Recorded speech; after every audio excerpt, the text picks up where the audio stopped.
What's up, guys? Welcome back to the MLG Winter Exhibition, the tournament involving the 16 losers from the round 1 of the Winter Championship event. We're down to 4 players, right? 3. We're down to 3 players. I'm axeltoss, joined by axslav, of course. Yesterday, MKP qualified over Acer Bly, very good player. And that was fun. He's gonna be one of our finalists. We had one of those days where, you know, when you're in like school and it's like a beautiful day outside and you're like begging your teacher to have class outside. That's kind of what we did yesterday, because we had a TriCaster meltdown. So we went out into the actual offices and we played Marine King versus Bly over there. Well, we watched it and it was fun. I had a good time. There's the updated bracket, by the way. But now we're back here in the studio. Of course, you have all the cool graphics for you guys. The bracket, you can see Marine King is our first finalist. Today here, we're going to find out who is going to join him. Is it going to be Thorzain, or is it going to be CJ herO? We're nearing the end of this tournament. There's only 2 days left, today and tomorrow, 5 p.m. Eastern. So be sure to be here tomorrow as well for the final. But we have to find out who's going to be there. And it's going to be either Thorzain or herO. We're not going to have the neutral computer win this one. This is a pretty interesting matchup. A lot of story behind both of these guys. Of course, herO coming from the Pro League team, CJ. He has a very good win rate against Terran. And, of course, 78% against Zerg. Not too much data we have to go off of there.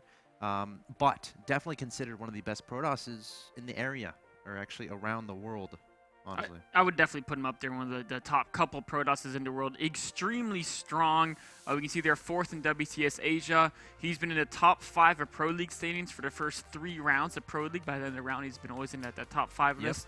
So extremely strong player, even beating herO GSL champion in Winter Season Showdowns.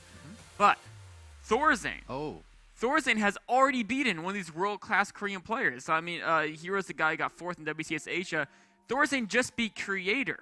Yes. And Creator got 2nd in the entire last year's Blizzard World Finals WCS event, the whole global event. So Thorzain is no stranger to taking on world-class Protoss opponents.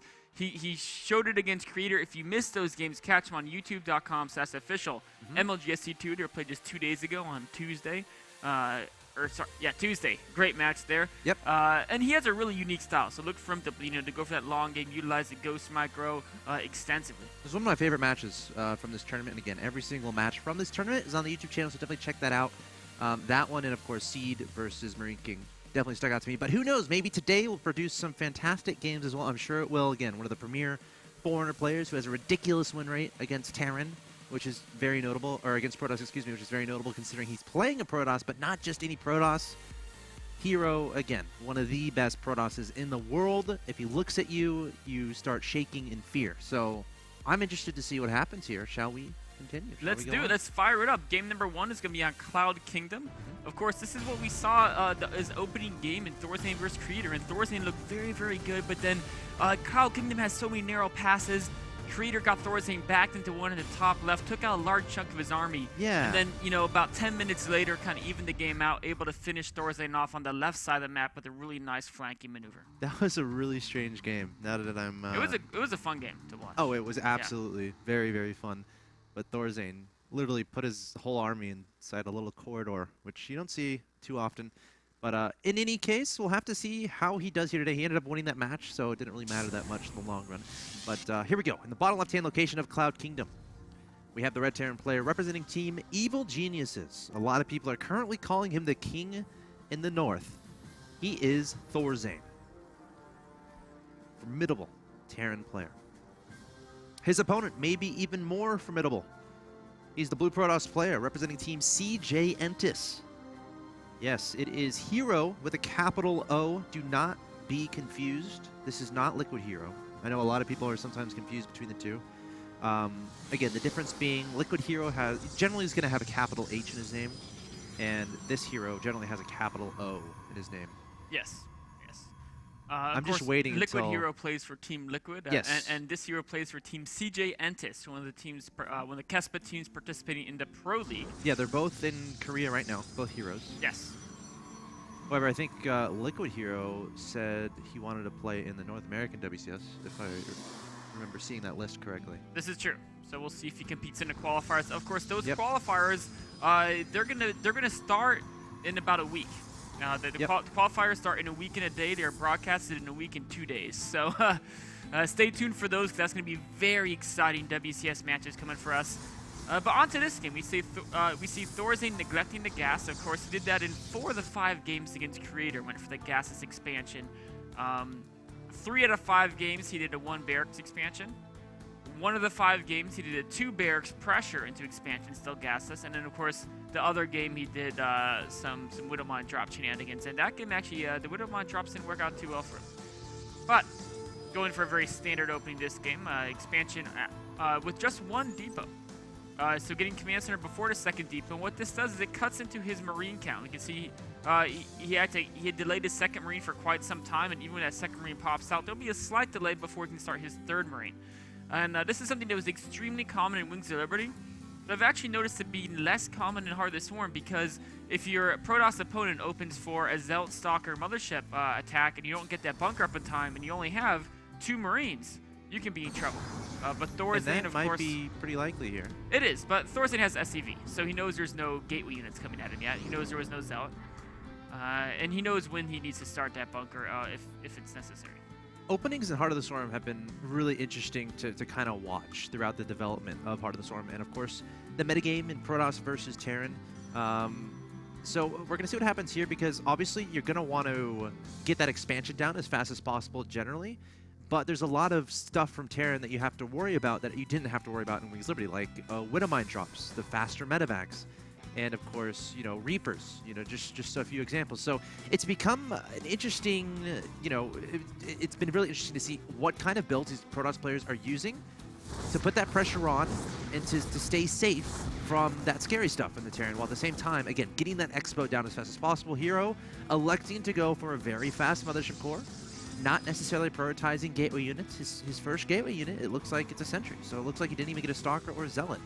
So very interesting indeed, but when you get this early Mothership Core, it keeps you really safe, because you're going to start building up that energy, and you can always Photon overcharge your Nexus back home, so you can tech faster in a sense. You definitely can. This is an opening that I've seen several Protoss players advocating, and I actually like it myself as well. What you do is you don't get any gateway units until you start the Nexus, but you do get that Mothership Core first.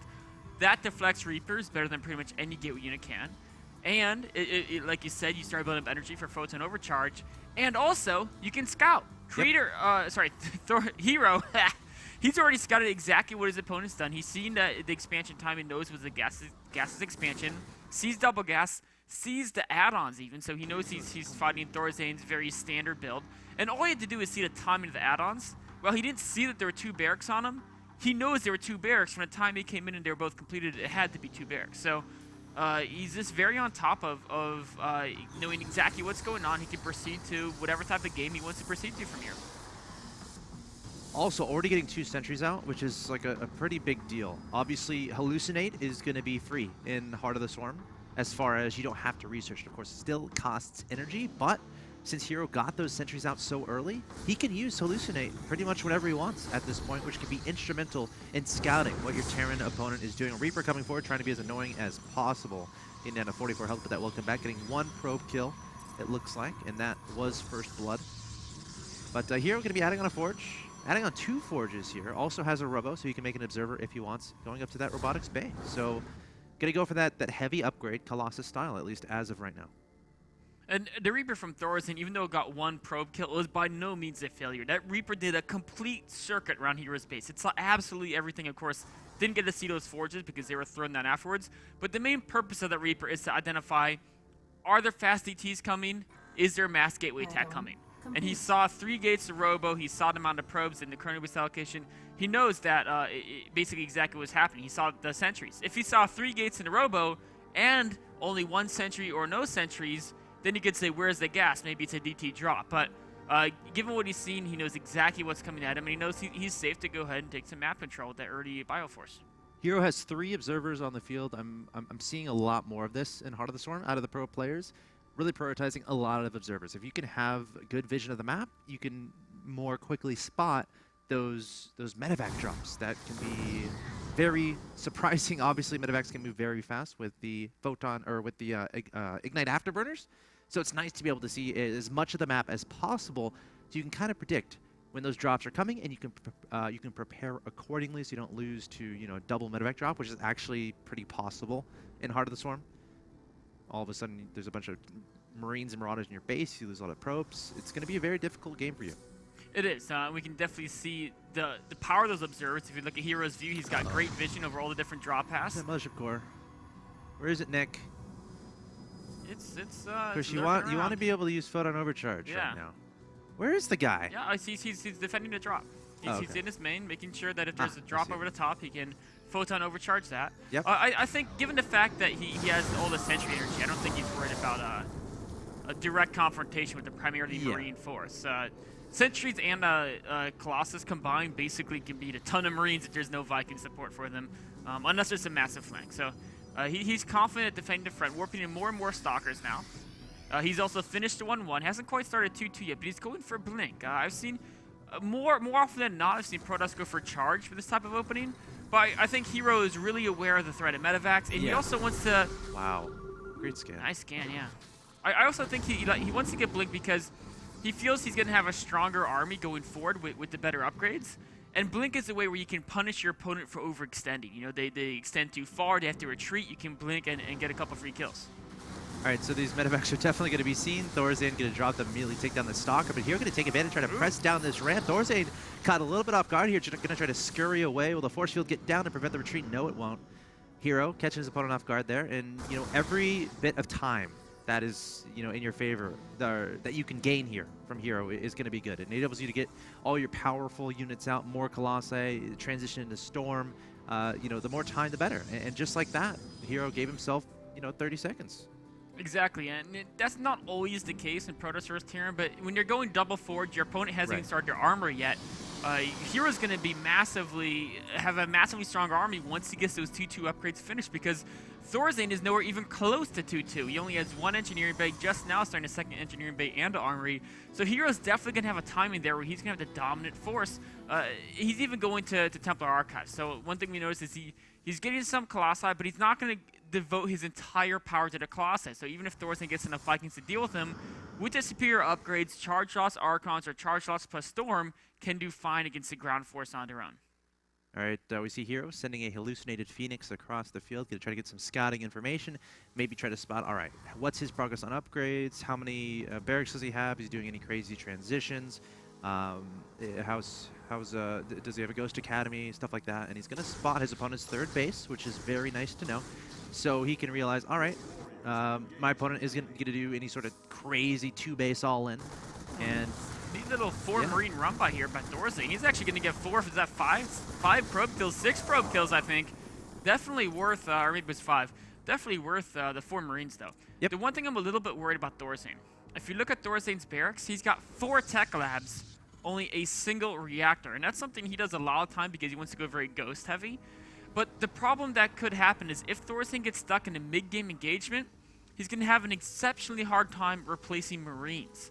And of course, with the upgrade advantage that herO has, if herO just cranks out a ton of charge lots, he may be able to overwhelm Thorzain before Thorzain can replenish. But what Thorzain's going to want to look to do is avoid all mid-game engagements, wait for that death ball where he gets a ton of ghosts, and then once he has a high ghost count, a high medevac count, it's okay to not have too many Marines, because as armies get big, Zealots kind of lose their threat, and it's really got to watch out for. Unless you can get like a flank or something. Yes, that's true. If you can hit a great flank, that could be a way to regain the usefulness of the Zealot in the super late game.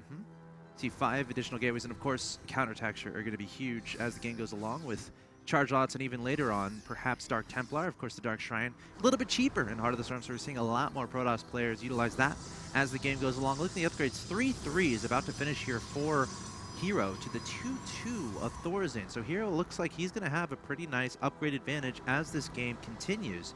And that's going to make those EMPs, those Colossus snipes, catching your opponent's army off guard, that's going to make that so much more important here for Thorzain if he decides to go for an engagement before those upgrades start to equalize. Let me see both players adding in much more production. Barracks going up in Thorzain's space. Of course, Creator just added about 5 more gateways, increasing his count. So he's got 11 warp gates now, and actually 12 once that last gateway turns into a warp gate. That is the power of Protoss. Yes, Thorzain has a little bit more food right now, but herO has the ability to replace his army extremely rapidly. Thorzain doesn't quite have that yet. He only has 2 reactor barracks. He's still trying to add more and more barracks. So Thorzain is going to be looking to try to stall the game out a little bit, and also to make sure the engagements are straight up. They're not these crazy mosh pit fights where it's all about replacements. Scanning, seeing an observer, and taking it out very quickly. Cloak has not yet been upgraded. That's a pretty big threat as the game goes along against Protoss. The Ghost's ability to cloak and sniping down the observer. So here we go. Here we're going to go for an engagement. The High Templar is coming forward. Thorzain is going to be looking for those. EMP is going down, not hitting those High Templars just yet. Vikings essentially taking care of the Colossi, and just like that, herO. Oh wow, actually some pretty good storms there from herO. This is pretty even. It's moderately even. The High Templar still have a lot of energy. Yeah, I feel herO got the massive upper hand of that. Thorzain had all his ghosts in the front. He lost about 6-7 ghosts there. And he lost all his Vikings. herO pretty much lost just Zealots and 2 Colossi. So, as we see here, not only has the food closed, Thorzain previously was ahead by the standard 30 food, so now the food is closed, but also the quality of army. herO still has all of his Templar still with energy. Yep. He still has a Colossus. Thorzain lost pretty much his entire Ghost force, an extremely expensive force, and he lost all his Vikings, again, expensive units.